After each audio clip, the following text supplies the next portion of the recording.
আর যে ব্রেকিং এই মুহূর্তে নজর রাখতে হচ্ছে 4 দিনের দিল্লি সফরে মমতা বন্দ্যোপাধ্যায়। 4 দিনের দিল্লি সফরে মমতা বন্দ্যোপাধ্যায় 25শে জুলাই দিল্লি যাচ্ছেন মুখ্যমন্ত্রী। আরো বিস্তারিত সোমরাজ আমাদের জানাবে। সোমরাজ, কি কারণ এই দিল্লি সফরের, কি জানা যাচ্ছে?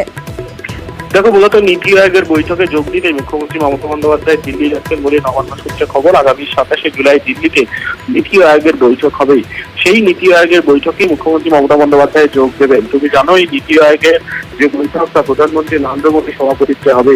সেই বৈঠকে যোগ দিতেই দিল্লি যেতে চলেছেন মুখ্যমন্ত্রী মমতা বন্দ্যোপাধ্যায়, তেমনটাই সূত্রে প্রাপ্ত খবর। এছাড়াও সেই সময় বাজেট অধিবেশন চলবে, সেক্ষেত্রে তৃণমূল কংগ্রেসের যারা সাংসদ রয়েছেন তাদের সঙ্গে দিল্লিতে বৈঠক করবেন মুখ্যমন্ত্রী মমতা বন্দ্যোপাধ্যায়। এই বৈঠক হবে 26শে জুলাই, তেমনটাই সূত্র মারফত জানা যাচ্ছে। এবং ওই বৈঠকে তৃণমূল কংগ্রেসের সর্বভারতীয় সাধারণ সম্পাদক অভিষেক বন্দ্যোপাধ্যায়ও উপস্থিত থাকতে পারেন।